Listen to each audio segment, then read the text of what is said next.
Mail reproductive system, এই mail reproductive সিস্টেমে দুটো পার্ট থাকে।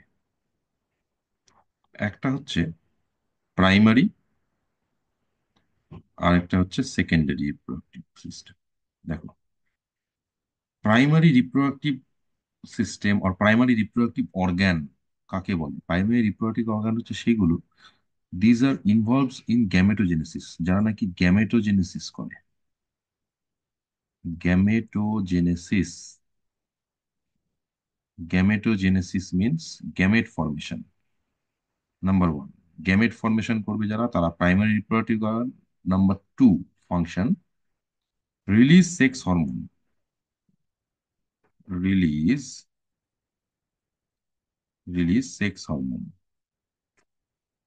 Sex hormone. ওকে, তাহলে যে কোনো রিপ্রোডাক্টিভ, মেল ফিমেল বোধ ক্ষেত্রে, প্রাইমারি রিপ্রোডাক্টিভ অর্গান হচ্ছে সেইগুলো যারা নাকি গ্যামেটোজেনেসিস করে আর সেক্স হরমোন রিলিজ করে। মেলদের ক্ষেত্রে প্রাইমারি রিপ্রোডাক্টিভ অর্গান হচ্ছে টেস্টিস। এখানে আমরা মেল রিপ্রোডাক্টিভ সিস্টেম দেখছি, তো প্রাইমারি রিপ্রোডাক্টিভ অর্গান হচ্ছে টেস্টিস। চলো সেকেন্ডারি রিপ্রোডাক্টিভ অর্গান কোন? সেকেন্ডারি রিপ্রোডাক্টিভ অর্গান হচ্ছে সেইগুলো যারা কি করে, যারা গ্যামেটের কন্ডাকশন করতে পারে,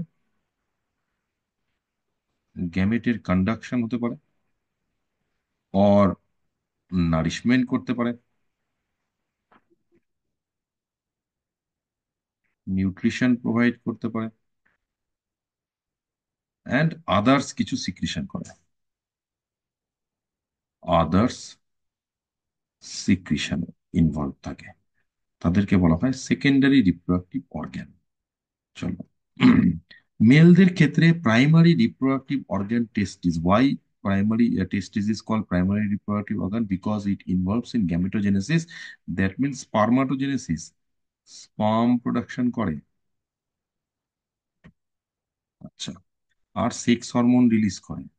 সেক্স হরমোন মানে testosterone, mail sex hormone testosterone release করে। দ্যাটস ওয়াই টেস্টিসকে আমরা প্রাইমারি রিপ্রোডাক্টিভ অর্গান বলি। সেকেন্ডারি রিপ্রোডাক্টিভ অর্গানের মধ্যে কোনগুলো আসে?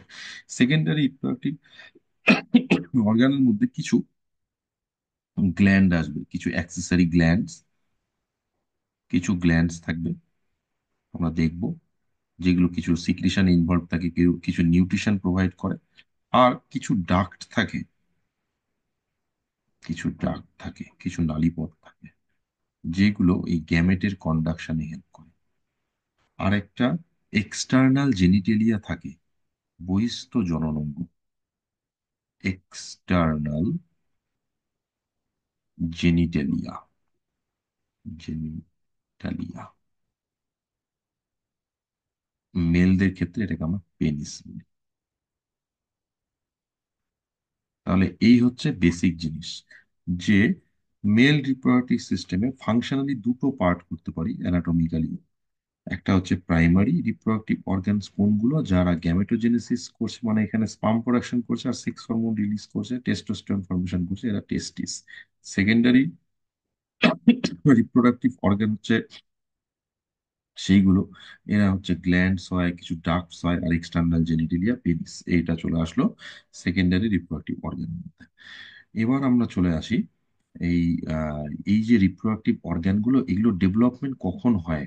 হ্যাঁ, দেখো, এই যে রিপ্রোডাক্টিভ অর্গান গুলো আছে, মেল রিপ্রোডাক্টিভ, এর ডেভেলপমেন্ট তো স্টার্ট হয়ে যায় ফিটাল স্টেজে। তাহলে ডেভেলপমেন্ট স্টার্ট হয়ে যায় ফিটাল স্টেজে। ফিটাল স্টেজে মানে একদম সদ্যজাত শিশু, তার মধ্যেও মেল চাইল্ড, তার মধ্যেও কিন্তু রিপ্রোডাক্টিভ অর্গান সব ডেভেলপড হয়ে যায়, বাট এটা ফাংশনালি অ্যাক্টিভ, এই বিষয়টা বোঝো। ফাংশনালি অ্যাক্টিভ মানে এই যে এই কাজগুলো করতে পারছে আর কি, বিশেষ করে ফাংশনালি অ্যাক্টিভ।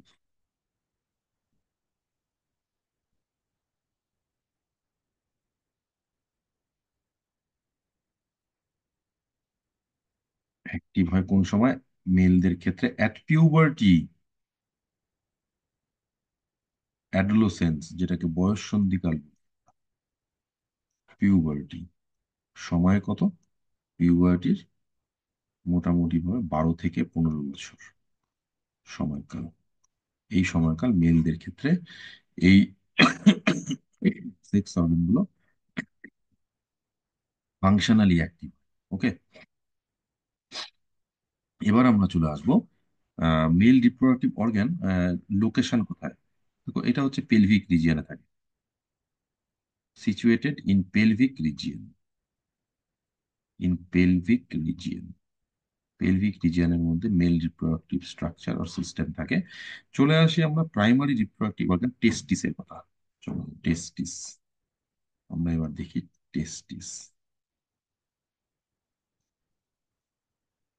টেস্টিস একটু kidney or oval shaped structure হয়। এর পজিশনটা খুব ইম্পর্টেন্ট। পজিশনটা হচ্ছে এক্সট্রা অ্যাবডোমিনাল, মানে অ্যাবডোমিনাল ক্যাভিটির বাইরে, extra abdominal.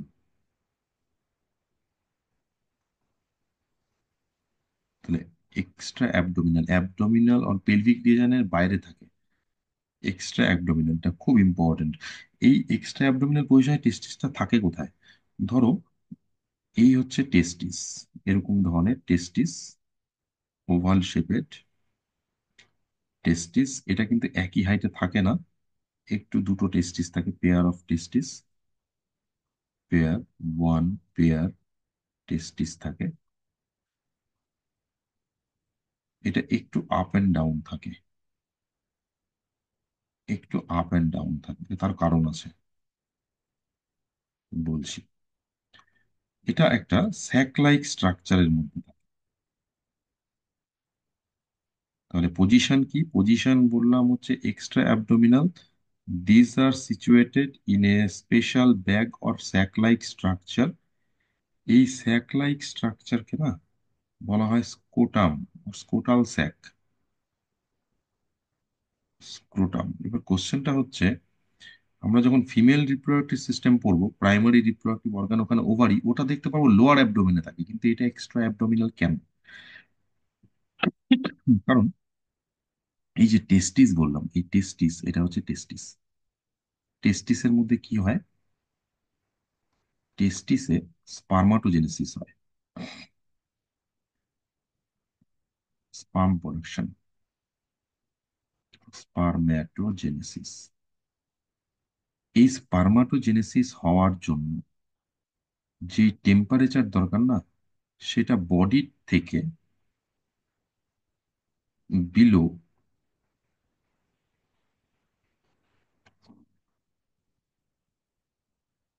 2 to 2.5 degree centigrade of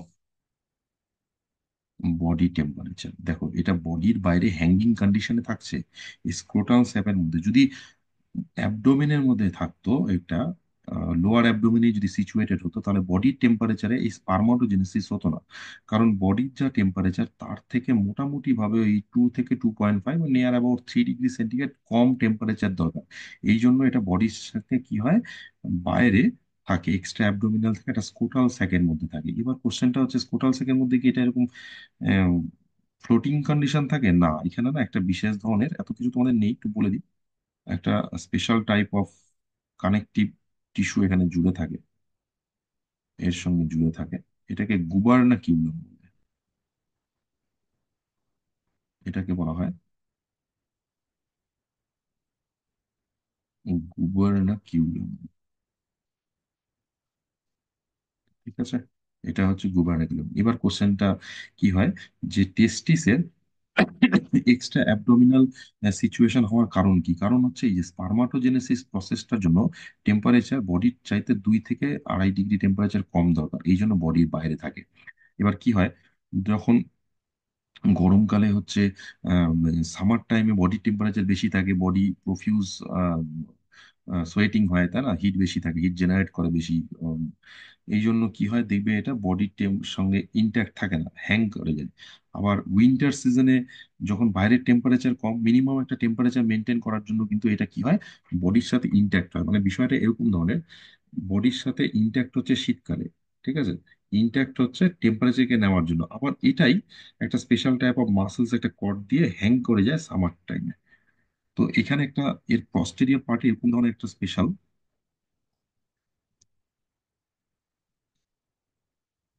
একটা কর্ড লাইক স্ট্রাকচার থেকে পস্টেরিয়র পার্ট, এখানে বোঝা যায় না এটা, এখানে দেখা যায় এরকম একটা কর্ড লাইক স্ট্রাকচার থাকে, এটাকে স্পার্মাটিক কর্ড বলে। এর সঙ্গে এটা লোয়ার অ্যাবডোমেনে কানেক্টেড, এটাকে বলা হয় স্পার্মাটিক কর্ড। এটা স্পার্মাটিক কর্ড দিয়ে এটা হ্যাং করে থাকে, ঠিক আছে। এইভাবে টেম্পারেচারকে এরা রেগুলেট করতে পারে। টেম্পারেচার যখন কমে যায়, বাইরের এক্সটার্নাল টেম্পারেচার, তখন এই স্পার্মাটিক কর্ড মাসেলসকে কন্ট্রাক্ট করে এবং এটা বডির সাথে ইন্ট্যাক্ট হয়। আবার সামার টাইমে যখন বা টেম্পারেচার যখন বডি বেশি থাকে, সেই টেম্পারেচার থেকে দূরে থাকার জন্য এটা কিন্তু হ্যাং করে যায়। হ্যাঁ। তো এখানে একটা এরকম ধরনের এই একটা ক্যানেল আছে, যেটা লোয়ার অ্যাবডোমেনের সঙ্গে কানেক্টেড হয়, এরকম ধরনের ক্যানেল স্ট্রাকচার। এই যে ক্যানেলটা দেখতে পাচ্ছি না, এই ক্যানেলটাকে আমরা বলি ইঙ্গুইনাল ক্যানেল। এটা কিন্তু ফাঁকা জায়গা না, এটা সেল দিয়ে তৈরি। এটাকে বলা হয় ইঙ্গুইনাল ক্যানেল। এটা হচ্ছে ইঙ্গুইনাল ক্যানেল। তাহলে ইঙ্গুইনাল ক্যানেলের সঙ্গে এটা কিন্তু কানেক্টেড। ওকে। এবার আমরা দেখি যে এটার পজিশন কি ইকুয়াল থাকে না, পজিশন ইকুয়াল থাকে না। দেখো এই যে ছবিটা এরকম এঁকেছে, এটা কিন্তু অ্যাকচুয়ালি এরকমই থাকে, মানে এটা কিন্তু একদম একই লেন্থে থাকে না। ওয়াই? বিকজ এটা যদি একই লেন্থে থাকতো, দুটো জিনিস একসাথে কাছাকাছি জায়গা থেকে অনেকটা বেশি জায়গা নেবে, কিন্তু এটা যদি একটু আপ এন্ড ডাউন থাকে, এটা যখন স্কুইজ করবে অনেক কম জায়গার মধ্যে চলে আসবে। তাহলে যখন স্কুইজ হতে পারে একটু আপ এন্ড ডাউন পজিশন থাকতে, তাহলে এর লেন্থটা ইকুয়াল না। ডিউ টু স্কুইজ, যখন স্কুইজ করবে এটা একটা জায়গায় চলে আসবে, তখন অনেক কম জায়গা থাকবে। দুটো যদি একসাথে থাকতো বেশি লাগে, এই জন্য একটু আপ এন্ড ডাউন। তাহলে এটা স্কুইজ করতে পারে ইজিলি। ওকে। আর এখানে কিছু স্পেশাল মাসেলস থাকে, এখানে এই জায়গাটা মাসেলস থাকে, ডটাস মাসেলস বলে থাকে, ঠিক আছে। এখানে কিন্তু মাসেলস মেড হয় এই জন্য। এবার এই টেস্টিসের লেন্থ, টেস্টিসের কিরকম দেখলাম, টেস্টিস তো মোটামুটি একটু ওভাল শেপের হয়। টেস্টিস কেমন হয়, একটু ওভাল শেপ হয়, ঠিক আছে। এটার মোটামুটি ভাবে একটা ম্যাচিউর কন্ডিশনে 4 to 5 সেন্টিমিটার লেন্থ হয়, লেন্থ এরকম হয়। আর যেটা উইথটা থাকে, ব্রেডটা থাকে, সেটা 2 to 3 সেন্টিমিটার, ঠিক আছে। এই মোটামুটি ভাবে এর হয়। এবার আমরা টেস্টিসের একটু ইন্টারনাল স্ট্রাকচার আসবো, ওকে। তারপরে ওভারঅল আমরা বাকি স্ট্রাকচারও দেখবো। চলো টেস্টিসের একটা ইন্টারনাল স্ট্রাকচার দেখি।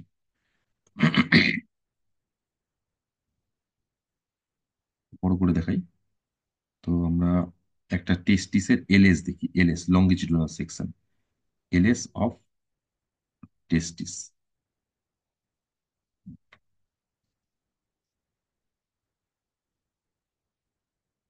LS of testis. দেখো,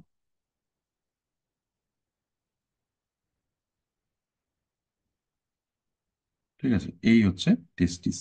তো টেস্টিস বাইরে দিয়ে, এর বাইরে দিয়ে একটা এরকম ধরনের কিছু ফাইব্রাস টিস্যু থাকে, এর বাইরে দিয়ে এরকম ধরনের ফাইব্রাস টিস্যু থাকে।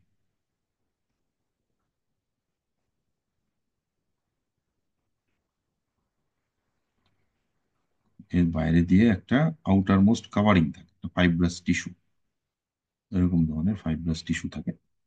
তো এই ফাইব্রাস টিস্যুটাকে বলা হয় টিউনিকা অ্যালবুজিনিয়া।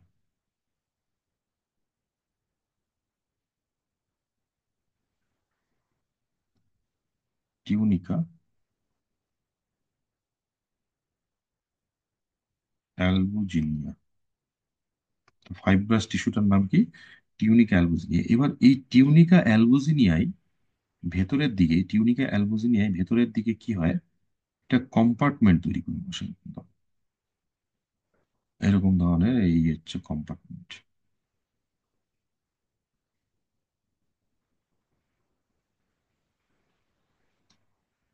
এরকম ধরনের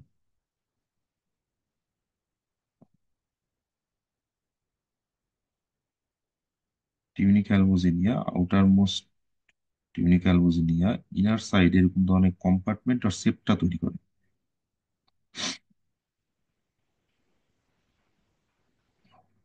এরকম ধরনের, এটা কি দিয়ে তৈরি হয় এগেন বললাম, এটা কিন্তু টিউনিক অ্যালবুজিনিয়া তৈরি হয়। এটা কি করে, এরকম ধরনের সেপ্টা ফর্মেশন করে, ওয়াল ফর্মেশন করছে। আর এই যে এক একটা চেম্বার আছে না, এটাকে টেস্টিকুলার লবিউল অর লকিউল বলে। Testicular lobule or লকিউল।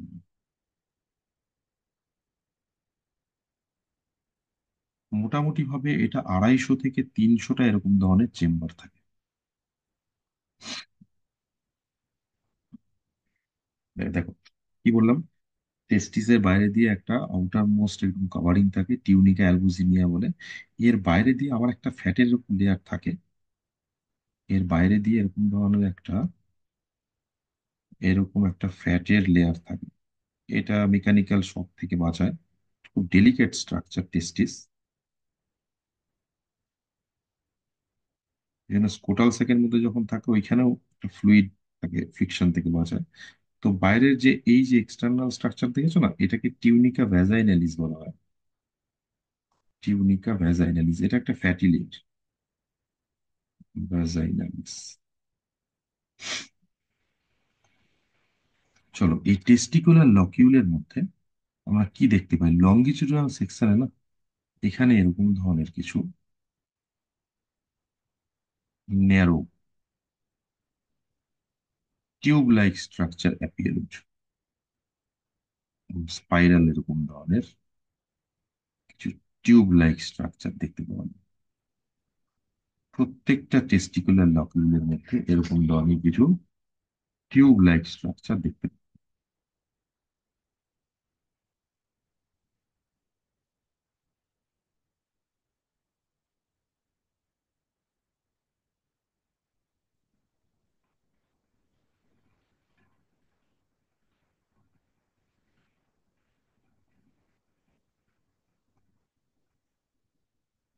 সো আমি টোটালটা দেখাচ্ছি না, একটা পার্ট দেখাচ্ছি।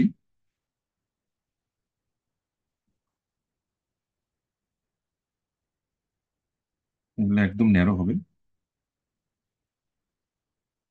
ওকে, এই যে ভেরি ন্যারো টিউবুলার স্ট্রাকচার দেখতে পান, that is a very very important part of the testis. এটা টেস্টিসের স্ট্রাকচার অ্যান্ড ফাংশনাল ইউনিট, এটাকে সেমিনিফেরাস টিউবিউল বলি।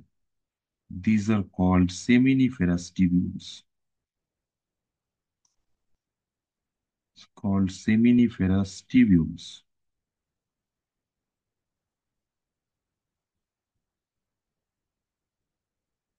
এবার এই সেমিনিফেরাস টিউবিউলস কাকে বলে, কতগুলো থাকে এক একটা চেম্বারের মধ্যে, প্রায় 2 থেকে 3টি।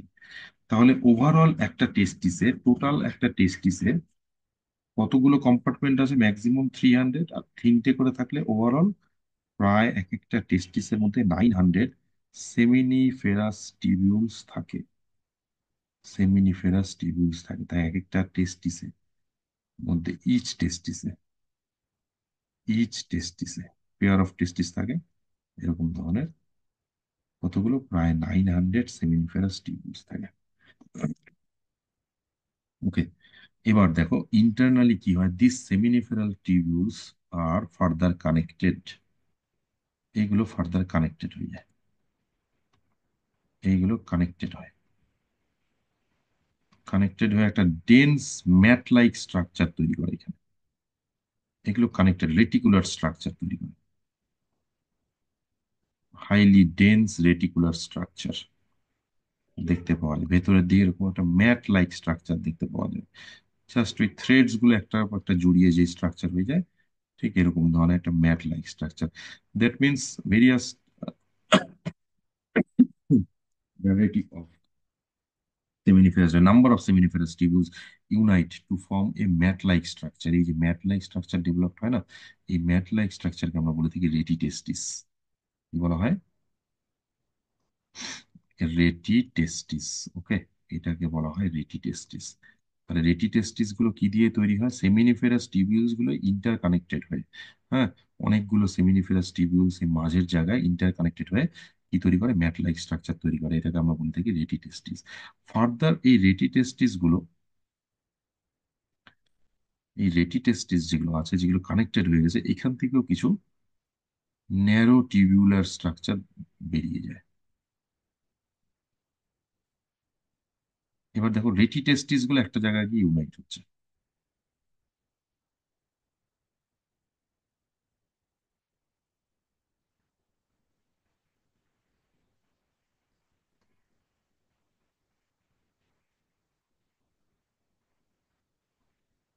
মানে কি দেখতে পেলাম এখানে? এই টোটাল স্ট্রাকচারটাকে আমি কমপ্লিট করে দিই এদিকে। তো এরকম থাকবে না, এটা তো এরকম যাবে। এদিকে আরো আছে, ধরো আমি এখানে দেখাচ্ছি। রেটিটেস্টিস গুলো ফার্দার ইউনাইট হয়ে গেল, ইউনাইট হয়ে গিয়ে এখানে এরকম ধরনের স্ট্রাকচারকে রিলিজ করাচ্ছে। তার মানে এখানে একটা টিউবুলার স্ট্রাকচার, ফাইনালি এখান থেকে একটা টিউবুল ফাইন কতগুলো টিউবুলার স্ট্রাকচার বেরিয়ে যাচ্ছে, অ্যান্ড সো অন চারিদিক থেকে। এই স্ট্রাকচারটাকে,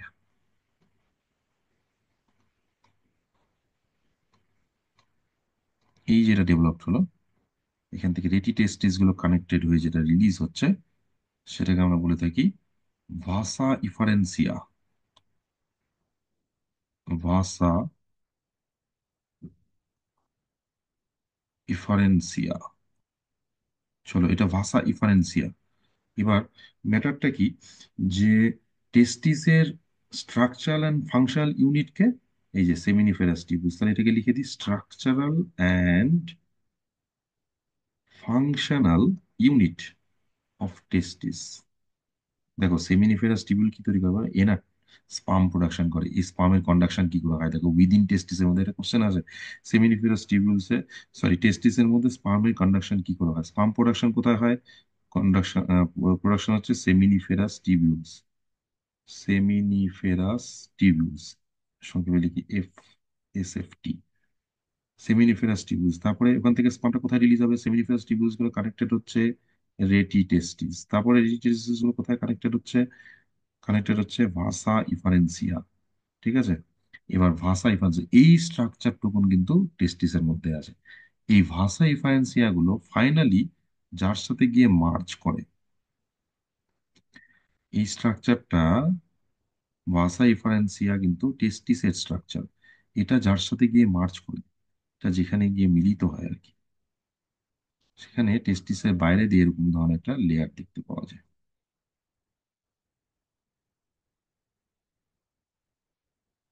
সেটা একদম ঠিক করে নিবি। মানে ভাসা ইফারেন্সিয়া টেস্টিসের বাইরে একটা স্পেশাল স্ট্রাকচারে গিয়ে মার্চ করে। এই যে স্ট্রাকচারটা দেখছো না, এইটাকে বলা হয় epididymis. This structure is called epididymis. আমরা আসবো আরেকবার। তাই এপিডিডাইমিস কি টেস্টিসের পার্ট? না, এপিডিডাইমিস কিন্তু প্রাইমারি রিপ্রোডাক্টিভ অর্গানের মধ্যে পড়ে না। Testis primary reproductive organ, epididymis হচ্ছে সেকেন্ডারি রিপ্রোডাক্টিভ অর্গান। বলেছিলাম না, সেকেন্ডারি রিপ্রোডাক্টিভ অর্গানের মধ্যে কিছু ডাক্ট থাকবে বা কিছু গ্ল্যান্ড থাকে, এটা একটা duct. Epididymis, what is the function of epididymis? এখানে 6 to 8 hours স্পাম স্টোর থাকতে পারে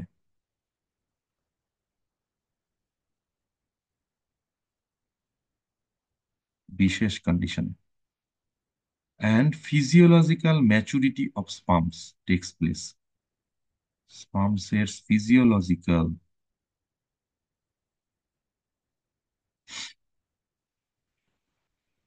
ম্যাচিউরিটি হয়, ফিজিওলজিক্যাল ম্যাচিউরিটি হয়। তাহলে এই যে সেমিনিফেরাস টিউবুলস দেখেছিলাম, এটা কার পার্ট? টেস্টিসের পার্ট। সেমিনিফেরাস টিউবুলস কি করে? স্পার্ম প্রোডাকশন করে। What is the function of seminiferous tubules? Spermatogenesis. মনে রেখো, স্পার্ম প্রোডাকশন, স্পার্ম্যাটোজেনেসিস, এটা এখানেই হয়, স্পার্ম্যাটোজেনেসিস। এবার এই স্পাম প্রোডাকশন হওয়ার পর স্পাম গুলো কন্ডাকশন হয় কোথা দিয়ে? সেমিনিফেরাস টিউবুলস গুলো ফার্দার কানেক্টেড হচ্ছে রেটি টেস্টিস গুলো ফার্দার ইউনাইট হয়ে তৈরি করছে ভাসা ইফান্সা। আপ টু দিস সেমিনিফেরাস টিবিউলস, রেটি টেস্টিস, ভাসা এফারেন্সিয়া, এই স্ট্রাকচারটা কিন্তু টেস্টিসের মধ্যে আছে। এবার ভাসা এফারেন্সিয়া থেকে স্পাম গুলো কোথায় চলে আসবে? Epididymis, lower most part of the epididymis. এপিডিডাইমিসের মধ্যে স্পাম গুলো 6 to 8 আওয়ার্স থাকতে পারে, ফিজিওলজিক্যাল ম্যাচুরিটি হয়। Lower most part of the epididymis, এখান থেকে দেখো একটা এরকম ধরনের নালীর মতো স্ট্রাকচার বেরিয়ে যায় এখান থেকে, এপিডিডাইমিস থেকে।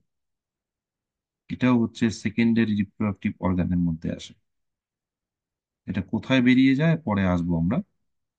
এই যে স্ট্রাকচার, যেটা এপিডিডার্মিস লোয়ার মোস্ট পার্ট থেকে রিলিজ হচ্ছে, lower most part of the epididymis, এখান থেকে যে রিলিজ হয় এই যে টিউবুলার স্ট্রাকচার, এটাকে বলা হয় ভাস ডিফারেন্স। ভাস ডিফারেন্স,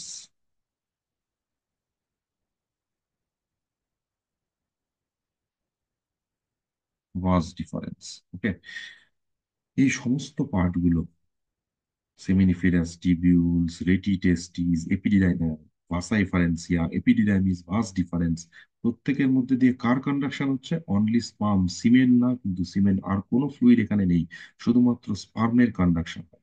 এবার কোশ্চেনটা হচ্ছে এপিডিডাইমিস কোন পার্টের মধ্যে পড়ে? এটা কি প্রাইমারি না সেকেন্ডারি? এটা কিন্তু সেকেন্ডারি।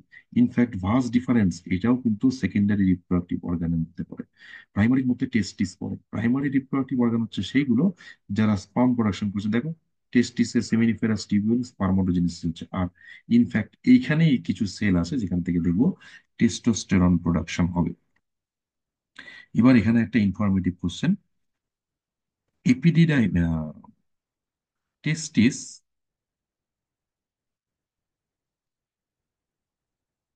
প্লাস এপিডিডাইমিস, এরা আলাদা থাকে না, একত্রে জুড়ে আছে, দেখো এর সঙ্গে অ্যাটাচ আছে।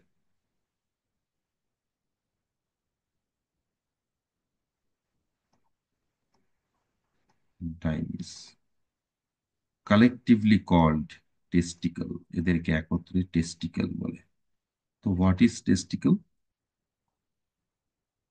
testis and epidermis, epididymis. These are collectively called testicle. আচ্ছা, এরপরে আমরা ওভারঅল মেল রিপ্রোডাক্টিভ স্ট্রাকচারে আসবো। আমরা এখানে শুধুমাত্র প্রাইমারি রিপ্রোডাক্টিভ স্ট্রাকচার দেখলাম, টেস্টিস, তার লঙ্গিটিউডাল সেকশন। ওকে, তো স্পার্মের কন্ডাকশন কিভাবে হয় সেটা যদি দেয়, কখনো ফ্লো চার্ট থাকে, খুব ইজিলি আমরা করতে পারবো। কি হবে? প্রথমে সেমিনিফেরাস টিবিউলস, তারপরে রেটি টেস্টিস। এই যে আমি একটু ফ্লো চার্টটা দেখিয়ে দিই, এখান দিয়ে